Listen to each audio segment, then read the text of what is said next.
Good afternoon and welcome to Lunch Break. For those of y'all new to the show, Lunch Break is a weekly podcast hosted by me, Avery Aiken, the Daily Toreador's opinions editor, and featuring the opinions of Branson Long. Hello. And Alex Algies, the DT's head opinions columnist. What's up? Today we're going to talk about tweets, specifically Trump's tweets. President Trump is using social media a ton, and we want to know, is he using it appropriately? Let's start with the question, how should social media actually be used? So this question has actually come up a lot just recently this past week. I published a column about the PewDiePie, aka Felix Schellberg, is a Nazi debate. Basically, the rundown there is he made some anti-Semitic jokes, and those were kind of taken out of context, and now a bunch of media outlets are basically called him a Nazi. And that kind of combined with, I'm also in a digital social media class, and a discussion has come up about a lot of like athletes and their Twitters and how they use it. And there seems to be a very common rhetoric that I noticed that a lot of people seem to believe that if you're an influential person where you command a large audience, that you have some kind of responsibility to that audience to set a good example. Now, of course, for us private citizens, people who don't have, like 50,000 followers or whatever, it seems to be kind of like we can just whatever goes, we can just kind of be ourselves. I mean, you shouldn't post something that's, going to come back to bite you, but, it's a little more lax.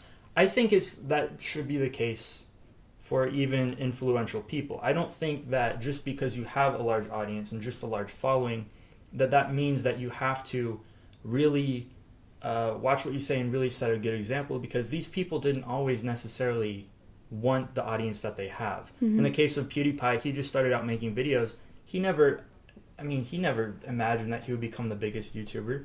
I mean, he started out selling hot dogs, and now he's where he is. So I don't think that. Now, when you go into a government official, I think that starts to change a little bit, because, I mean, in the case of Trump, like, he's like, kind of like the head ambassador, right? Like, he's kind of the face of the country. So I think that changes a little bit when you represent something more than yourself. But in the case of a celebrity, Jennifer Lawrence is still Jennifer Lawrence. She's not representing, the United States of America. That's true. That's a good point. Yeah, no, totally. Yeah, I think I love it when celebrities have their own Twitter accounts. For example, Kanye West's Twitter is amazing. It's beautiful. The things that he says are so ridiculous. I mean, he talked about how he was $53 million in debt, and he went on a long spiel about it and was totally brutally honest. And he called out other celebrities. He's amazing. Now, he deletes his tweets pretty frequently, but you could go through and look. Now, when it comes to a celebrity, I love the fact that they have the freedom to be able to say whatever they want. But in terms of politicians, which I agree with what you said, I do think that they have more responsibility and that they have to be better. They need to be well researched. They don't need to just spout out whatever's on their mind, and they need to have facts before they just start slamming down opinions, which is something that recently has been a legitimate issue, especially in the campaign. But it wasn't just Trump. Hillary's team also was trying to be more relatable towards teens by quoting one of Donald Trump's tweets, and her staff of multiple people captioned it, "Delete your account," to try to appeal to younger people. And then Hillary Clinton, also her campaign team, made the most cancerous video I have ever seen in my entire life. And it's called Hillary Clinton Meme Queen. Oh my gosh. It sounds so bad, and you can't even believe it until you watch it. It starts off with an actress. She's riding on a unicycle portraying the meme Dat Boy, which for those at home that don't know who Dat Boy is, it's a frog that rides around on a unicycle, and the caption is, "Here comes that boy. Oh, insert the S word here. What up?" Thank you for not using profanity. Yes. Have to do like a little Jimmy Fallon freak out, when he gets nervous because Yeah. somebody said a bad word. Yeah. Yeah, well, I mean, I don't cuss too often, but when I watch that video, I'm like, you have two extremes here.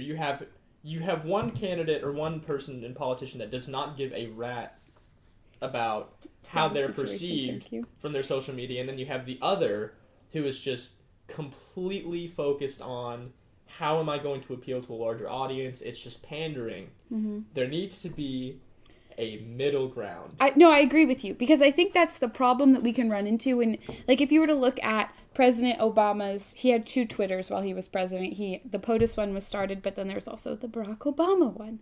And the Barack Obama one was, look at this cool thing we're doing. And then, like, fluffy article posted. Or somebody came and visited the White House, and then artistically taken photo posted. And it was just very much insincere and distant, and you did not feel like Obama was sending out those tweets. In fact, you knew he wasn't, because he only actually tweeted the ones that were signed with his initials. I was going to say his initials, but that's BO, and that's kind of... Yeah. That's not a good combination. That's not a great initial combo, for sure. But what do you really expect? I mean, you're right. That's a very responsible... This was like the first time he even had, like, the president Twitter. even had a Twitter, Mm-hmm. so, I mean, what do you expect? Well, you're absolutely right with that. And I think what Branson was saying earlier about how there should be this middle ground, because private citizens post all sorts of crap. I mean, I'll go on Twitter and I don't even understand half the stuff on there because it has its own complete jargon. Like, there's just a language for Twitter. Yeah. Well, call me crazy, but I like the fact that a politician could have their own Twitter account, a direct link to the people. I do too. Yeah, going back to Roosevelt's fireside chats. That's a good, yes. It's a direct link, and they had the radio, so it's a direct conversation with the people of America. Mm-hmm. And so now, in the 21st century, we have a direct link to politicians, a direct link to celebrities. So I think that when used correctly, social media and a social media account run by a specific politician to the people to directly answer questions, to directly be able to voice opinions and debate, I think would be really good, and it would help grassroots movements and a direct line from the White House to the people. I think it'd be really great. And one thing I think is really cool is that President Trump has been posting and doing, he's been recording, I'm trying to find the exact name of them so I get it correct. He's been doing like weekly update videos, and here we go.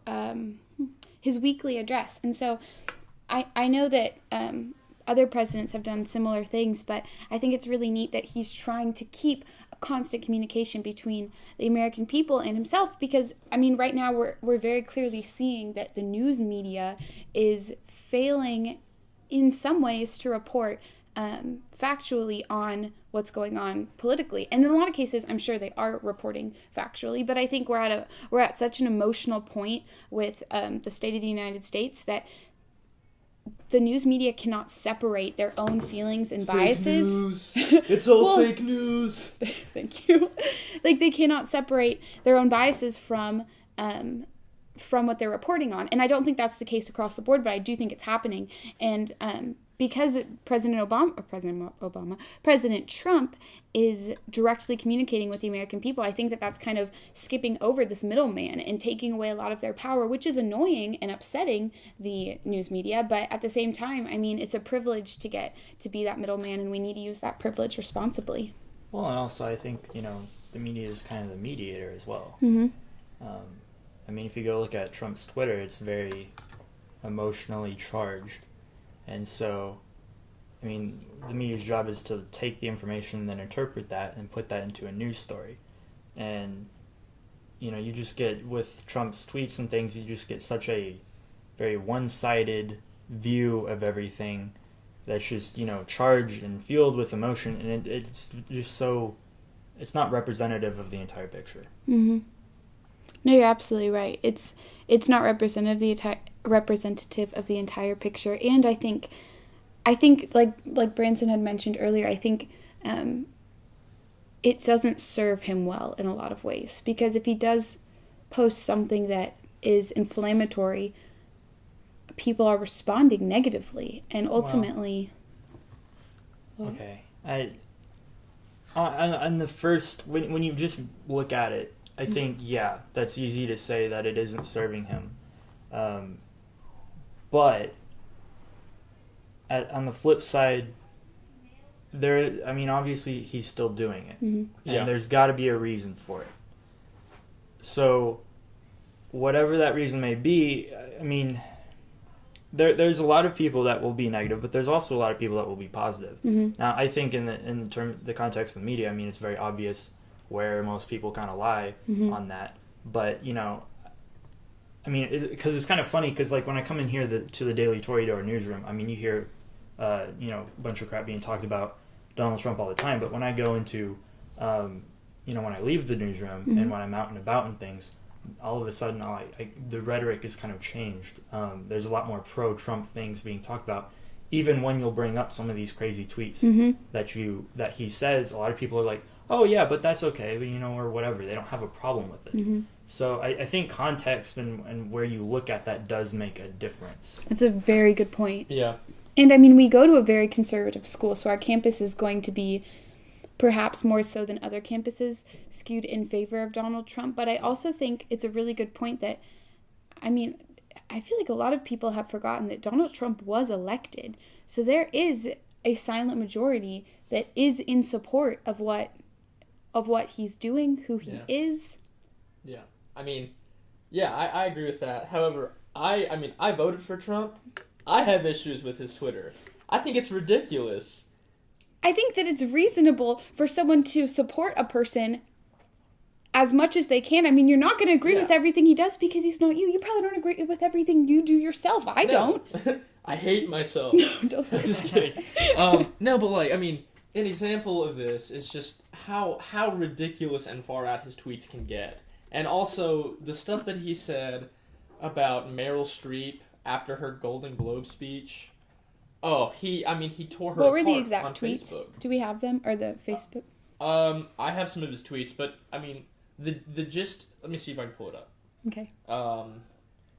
The gist of the speech, or the post he put on Facebook, was basically how Meryl Streep was an overrated actress.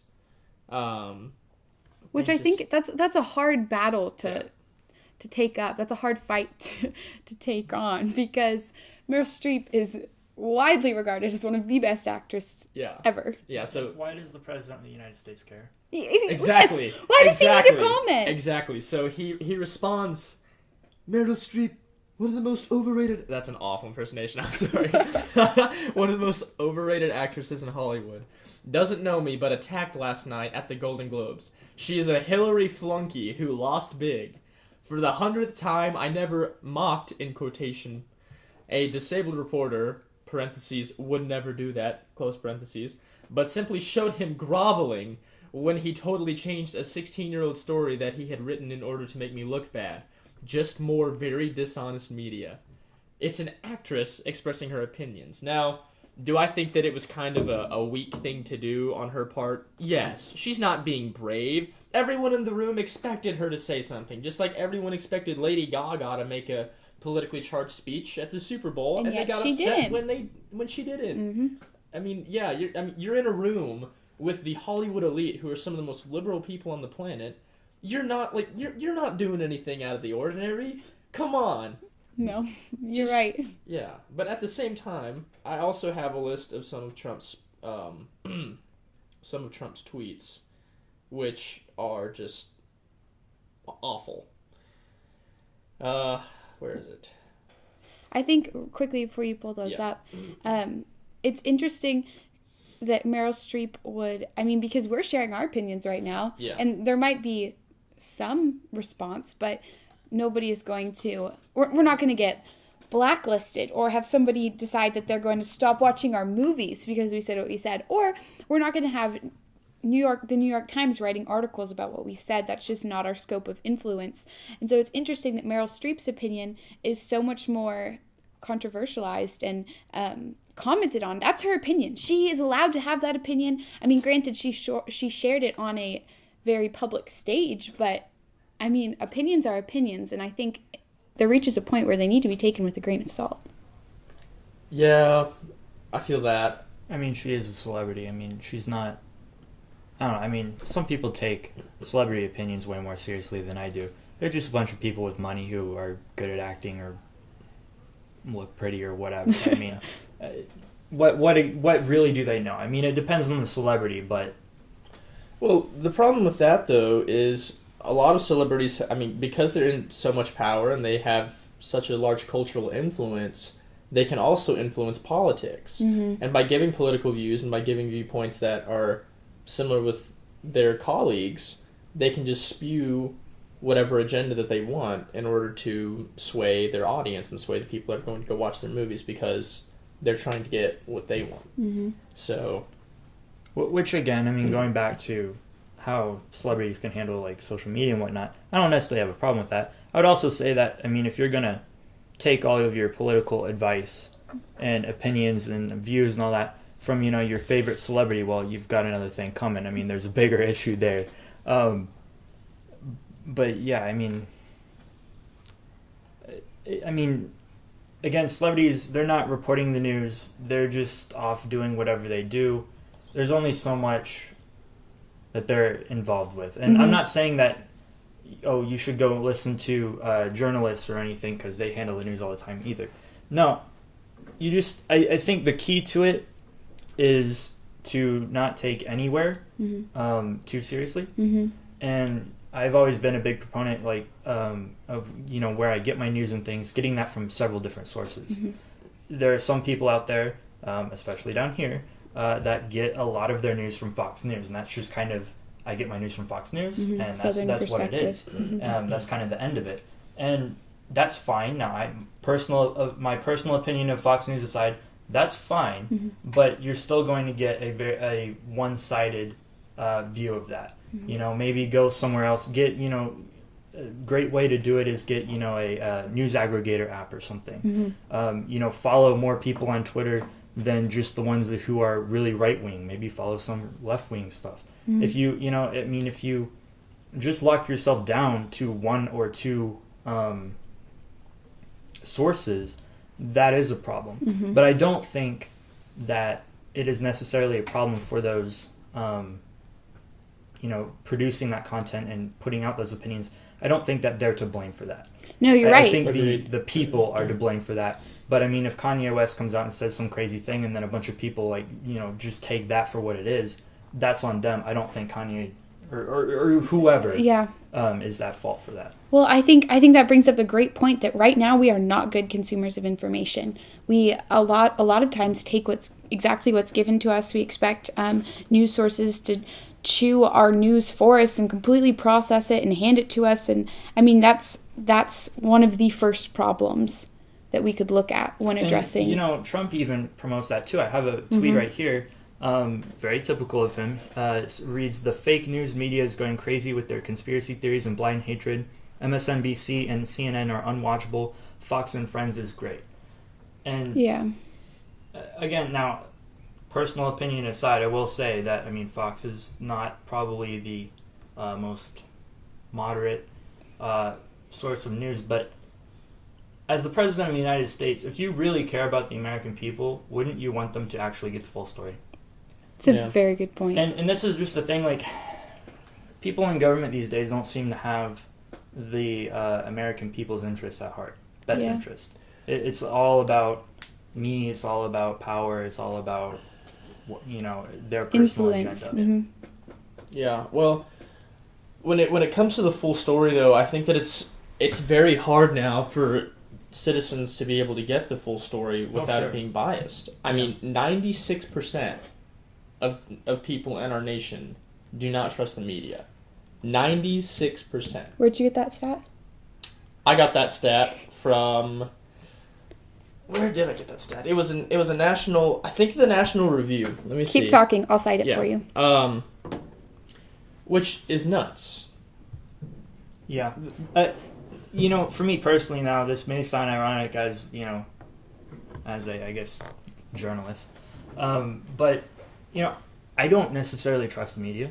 Yeah. But the thing is, I think that it is, sad as it is, like, the media is you should be able to go to a publication, read what they have reported, and move on with your life. Mm-hmm. And that should be where it ends. You shouldn't have to go in and check their sources. You shouldn't have to go in and verify that the information they're giving is correct. Because that's what the media is supposed to do. But they don't do that anymore. And so, I don't trust the media just as someone who works in that space.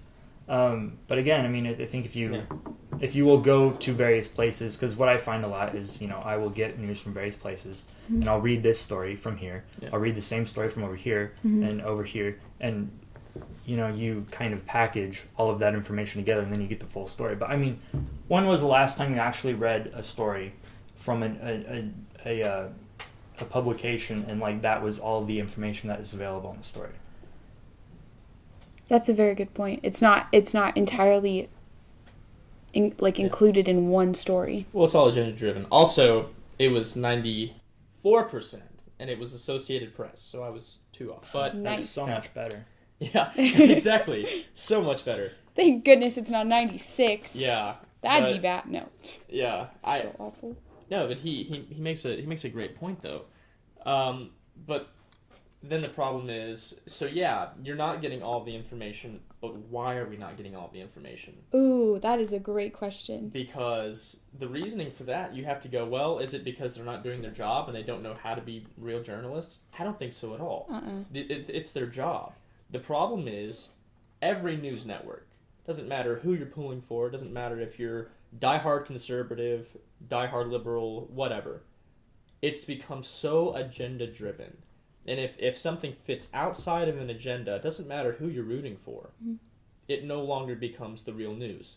They leave parts out, or they focus on one thing that doesn't necessarily encompass what is actually going on full circle. It's, we have one aspect, so this proves this, instead of, oh, well, yeah, that's one part of it, but look at the full picture. Do you think journalists agree with that? Do you think that that's what they want to do? No, I don't think that's what they want to do. I think that that's where the money's coming from. Yeah. I think that's probably the biggest problem with journalism is as we have moved away from print and it's gone online. Where do you get money from online? It comes from ads. And how do you get ad revenue? You have to have people click on your things. And so, that's where clickbait has come from. And if your competition is using clickbait, well, you have to use clickbait too. Otherwise, you're not going to be able to compete. And so it's all just, this wild goose chase just to try and get that click. And if you get that click, well, then that's all that matters. They got their money. Really the content is secondary. And I think, again, going back to the PewDiePie debacle, whatever you want to call it, is a great example of that. You saw the Wall Street Journal publish their article, which read, Disney severs ties with YouTube star PewDiePie after anti-Semitic posts. And then it goes on. You have other publications that follow up with that. The New York Times article read, YouTube's monster, PewDiePie and his populist revolt. Wired's read, PewDiePie's fall shows the limits of LOLJK. It just gets crazier and crazier from there. And it's all just for clicks. Yeah, they take but it. But that's not journalism. Exactly. No, it's exactly. not. And the problem is when you try to find unbiased sources or things or places that are not, they're not swayed either way. They're just focusing on facts. Then that becomes, well, but those are alternative news sources. You're looking up like you're the one looking at fake news. When I'm sitting here looking at a Huffington Post article that I'm just mentally tearing to shreds because of the inaccuracy of the information. It's completely biased. And then you go and look somewhere else and it's like, it's become so hard for the American populace to dissect fact from fiction and bias from unbiased. And it's like, if you go and look for different news sources, you are labeled as some kind, you're looked at like, you're crazy. And I go, well, where do you get your news sources? Oh, well, BuzzFeed? Are you kidding me? Yeah. Bias isn't inherently bad, and we're all going to be biased one way or another. That's just how it works. But, as head opinion columnist and as, you being the opinions editor, we deal with opinions, and I think there is absolutely something to be said for opinions. They're very important. But I think a big problem is not all of opinions that are being reported are being marked as opinion. Yeah. I would completely agree. At the Daily Toreador, when we have an opinions column, we mark it. Opinions. It's very clear, opinion. Yeah. When you go on other publications, that's not always the case. Now there are some good sources. I know when I was looking, this past week, I noticed the Guardian still marks their things as opinion columnists and a few others. Thank but goodness, yeah.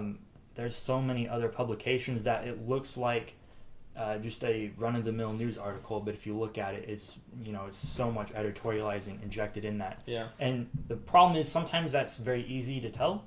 Other times it's not. Yeah. And it's so misleading, and especially if you don't have the time necessarily to check out to parse through it and see if it's legit and see if it's not biased. You might be walking away being misled and not even have any idea. Yeah. Now, when it comes to Trump, I think getting back to his social media platform, I don't think he necessarily is handling how to fix the problem the best way. I don't think that just screaming fake news or... Well, I think he's made it worse. It's possible, but he has had a direct influence. An example of this is a few weeks ago, he tweeted saying that several news organizations were systematically not showing terrorism attacks. And MSNBC, CNN, and Fox News, they all started airing terrorist focuses on terrorism because he'd called them out. He had a direct influence on that.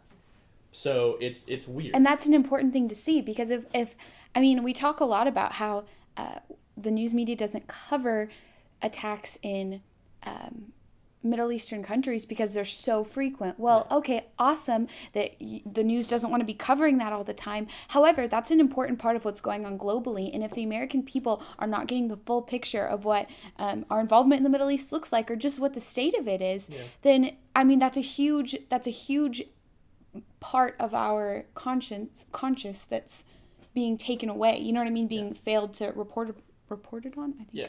Even global news recently has not been fair. I mean, look at have you guys been researching what's been going on in Sweden? Have you heard about that? I've looked into some of it, yeah. Yeah. They covered up thousands and thousands of sexual assaults from migrants in Sweden because it made the migrants look bad, and it made Sweden look bad as a country. They covered it up. They systematically prevented it from being aired. That's appalling to me. It's disgusting. Even Mumford & Sons boycotted them. They were going to play a music festival in Sweden. They're not even going to play because of the disgrace that's been going on over there. So it's very agenda driven, and that's what bothers me.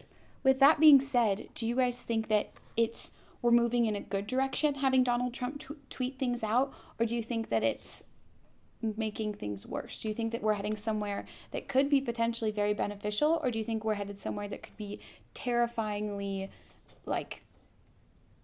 apocalyptic? Everything's just falling apart, everyone's mad at everyone, no one can get the source. Where do you see this going? I wouldn't say we're at an apocalyptic place yet. I don't think we're at that point, but I will say I think if things do keep going the way they do, that something like what's in 1984 is not too far off. George Orwell's book. Yeah. But I don't think we're there yet, and I think we still have several years, and it would take beyond Trump to get to that point. The fact that we're able to sit in this room and talk about these issues and publish it publicly online just is a testament to that. We're not at that point yet. However, it's very easy to think that, and I definitely was kind of in that line of thinking last semester a little bit, but we're not at that point yet. But I think his tweets are a real problem, and if you look at his Twitter, almost like half of it is just him complaining about fake news. Yeah. He loves to rail on the New York Times. And I'm not the biggest fan of them, but I'm not really the biggest fan of anyone, really. True. But he always calls them the failing New York Times in his tweets. It's always consistent. And the He's conditioning us to associate. Yes. And the New York Times CEO has come out and they said that they're continuing to see remarkably strong numbers of new subscribers. But Donald Trump just keeps on saying that same rhetoric. It seems to me almost like he's trying to. Are you familiar with the term gaslight? Refresh me. Okay, so for those that don't know, gaslighting, it's like if you were, let's say you're in a family and like something horrible happens, and like you know about it, but it's that kind of thing that nobody talks about, and your entire family just then decides to pretend like it never happened, except you know about it. And so what gaslighting is basically just kind of making a person believe that it didn't happen just by acting like it. Just completely not even talking about it. It's not a thing. Exactly. Yeah. Just like Sweden tried to do with. Yeah.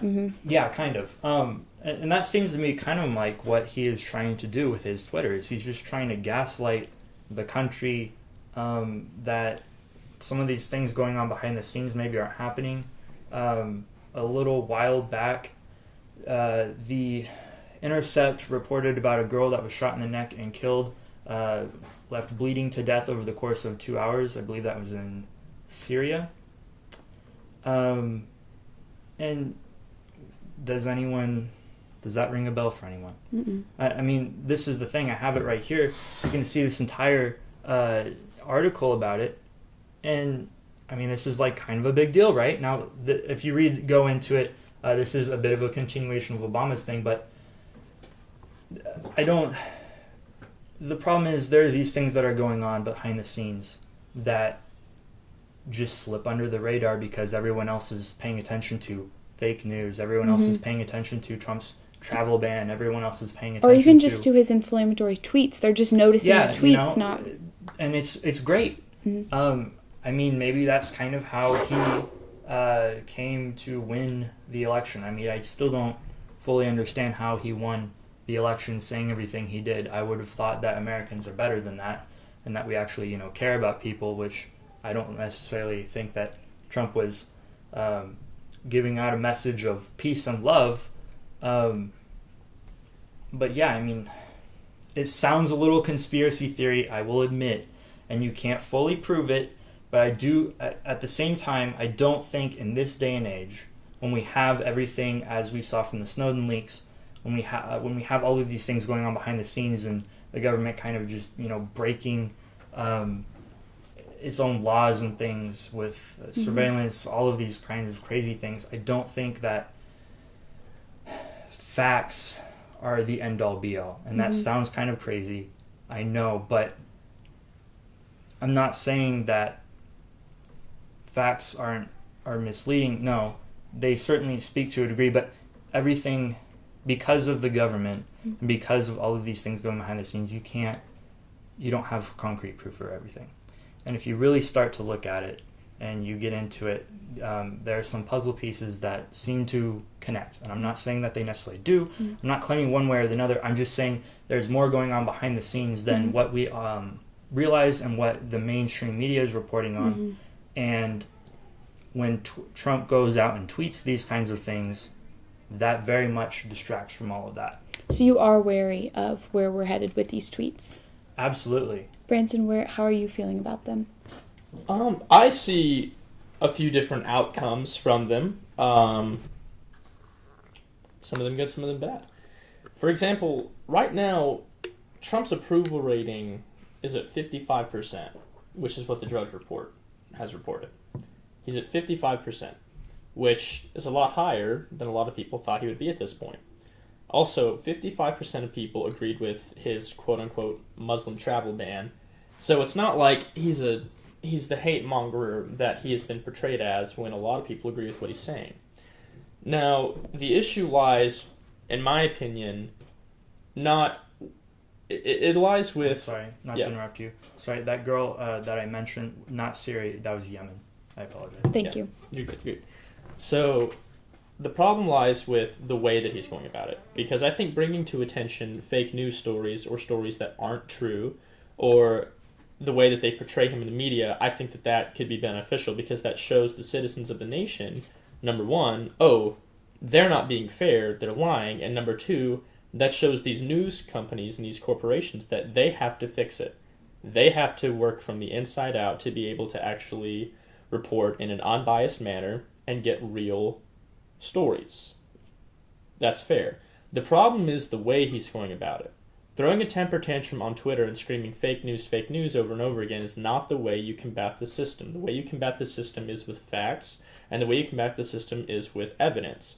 And people like Tucker Carlson, he tore apart one of the Washington Post's head editors when he asked him about a story, and the story had no journalistic background. He tore the man to shreds, and he had nothing to combat with. Mm-hmm. That's the way you do it, is you do research and you find actual examples. And an example of Trump not doing research is during the campaign cycle, he posted statistics on black crime in America that came from a white supremacist website. It came from a white supremacist website. It wasn't real. They had completely made up those numbers. Mm-hmm. It didn't exist. So two things are going to happen. Or one of two things. Okay. Either Trump will succeed with this antic, which I hope happens. What would success look like? I think success would look like more unbiased news media that actually covers the facts rather than throwing in their own opinions into everything. Mm-hmm. An opinion is fine every now and again when it's labeled as opinion rather than muddling facts and opinions, and also bringing everything full circle rather than focusing on one or two things to make it look like a news story. Because that's not news. Mm-mm. That's what sells money. That's clickbait, as just you like aptly put it earlier. Yeah. Mm-hmm.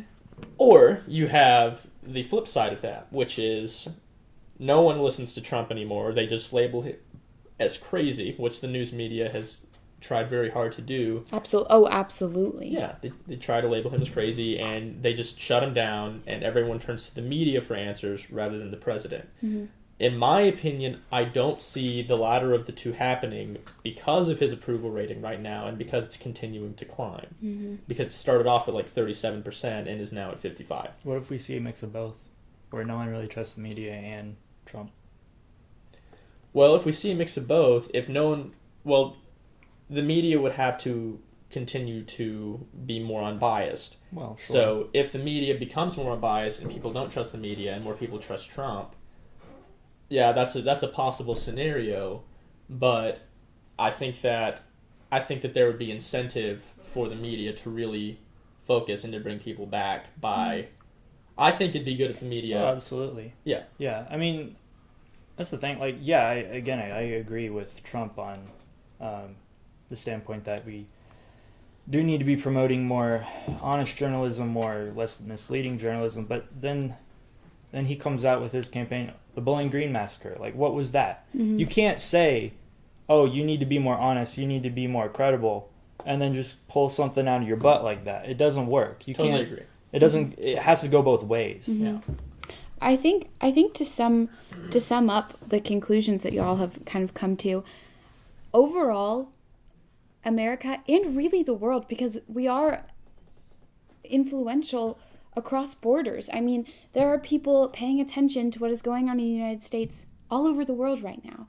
And I think what everyone is desiring is just more truth, more facts, more honesty, backing things up, actually presenting what's going on. I mean, if someone's worried, if the American people know what's really going on behind the scenes, that will freak out America, we can't show them. We are already freaked out. We're not being protected from being alarmed or coming up with conspiracy theories or hating presidents or hating former presidents or other candidates. I mean, we're already kind of in a distressed state. And so I just don't know if, like, the absence of facts is actually serving any purpose. And so I think that that's really the bottom line here, is that social media, but really any media, in order for it to be used appropriately, perhaps not social media is notoriously inaccurate, not even inaccurate, but kind of skews perception. But I really think that the bottom line is that we just want more truth. And from the President of the United States, we should be getting it. Would y'all agree with that? Yeah, but how do you really force them? You can't. Right now, we can't, except for we can call them out on it. And we can hope that... There's plenty of that going on, though. There's only one type of media source you can trust. It's memes. Memes? The only thing. With that being said, this has been a longer version of Lunch Break, but I'm really thankful it was because these two guys, y'all had a lot of good stuff to say. I'm sure you've noticed, but Lunch Break is a podcast that talks about all the things you probably shouldn't talk about over your lunch break. We'll talk about religion, we'll talk about politics, we'll talk about all of it. Keep tuning in.